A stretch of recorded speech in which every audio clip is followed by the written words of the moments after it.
The chair now recognizes the gentleman from Arkansas. 5 minutes.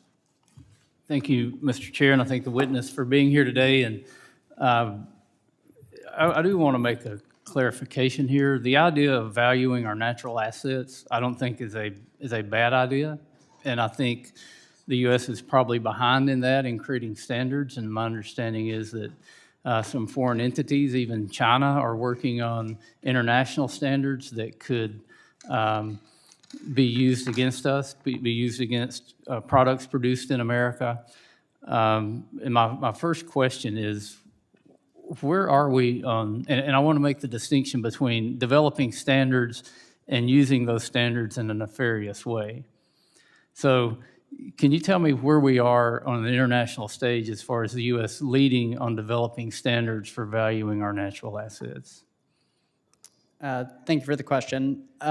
My understanding, although the Bureau was not directly involved in the development of this proposal, is that it is an opportunity to participate in an ongoing process that I believe 80 countries globally are developing standards. And so this is an effort by the United States government to coordinate across several agencies to develop these standards in a cohesive manner to support interagency engagement. This is a 15-year phase strategy, and we're very early in the beginning stages of that strategy. I'm concerned that we're getting behind and we're allowing people who don't have our best interests at heart to develop these standards, where the U.S. has generally been a leader in standards development around the world. Now, with that said, the committee has heard concerns from every corner of the country that the proposed conservation and landscape health rule could be used to restrict currently permitted activities on BLM lands, such as grazing, energy production, and recreation. So how would a national system for natural capital accounting potentially affect conservation leasing as outlined in the proposed conservation and landscape health rule? Congressman, as I noted, we're relatively early in the development of this strategy. It's a 15-year phased approach, so it is potentially a little early to speculate on how it might be used. But as I noted in my testimony, we welcome opportunities to use better data to understand the value of these assets to inform our decision making. So in the proposed conservation and landscape health rule, why did BLM decide to allow foreign entities to apply for conservation leases? Thank you for the question, Congressman. That was a comment we heard loud and clear during the comment period on the proposed rule, and it's one that as we move towards finalizing the rule, we're certainly mindful of and hoping to address as we move forward. That doesn't really answer why we allowed them to do that in the first place.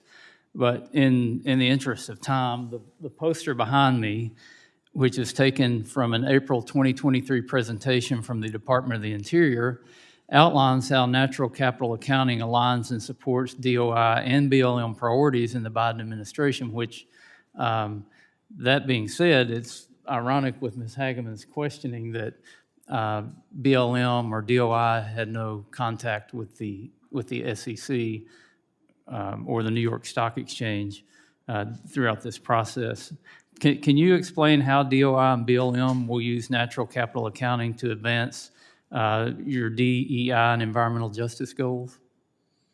Again, Congressman, this is a 15-year strategy, so I think it would be early to speculate how, if at all, this might impact land management decisions on the ground at the BLM. You didn't talk about DEI and environmental justice goals. How are you going to use that? As I noted in my testimony, the Bureau was not involved in the development of this national strategy, but we look forward to working with our colleagues across government to figure out the appropriate implementation to work within the multiple use and sustained yield mandate provided by Congress. So this presentation and meeting behind me, you're saying basically didn't happen? You're not. I'm here today as a representative of the Bureau of Land Management. I'd have to refer to the Department of the Interior for questions about other agency priorities. Well, my next question is, how will DOI and BLM use natural capital accounting to advance the America the Beautiful initiative and 30 by 30 goal to lock up 30% of America's lands by 2030? Again, Congressman, it's early in the development of this national capital accounting strategy, so I'd hesitate to speculate on how it might be implemented on management on the ground. So speaking of 30 by 30, Congress has been asking this question for a long time, and I hope we can finally get an answer today for the American people. How much progress has been made towards the 30 by 30 goal so far? Congressman, at the BLM, we're working hard to support the vision of America the Beautiful that the president's laid out for supporting locally led conservation, for protecting the health of our natural resources, and engaging with communities across the Do country. you make a distinction between conservation and preservation? Yes, Congressman. What is that distinction? Depends on the context, but certainly there are a variety of definitions we use to help govern our land management in different situations.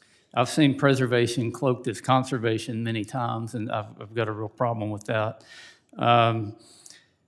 It's been over 3 years since President Biden took office. When will DOI provide a report on the metrics being used to measure progress and exactly how much land and water has been locked up in the 30 by 30 initiative? I don't have an answer for you today on that, Congressman, but I'd be happy to take a question and back for the record and get you an answer from the department. If you could do that, and I'm out of time, but I will submit some more questions for the record, and I appreciate you coming over today, and I yield back.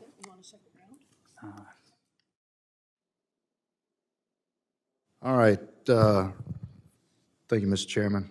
I just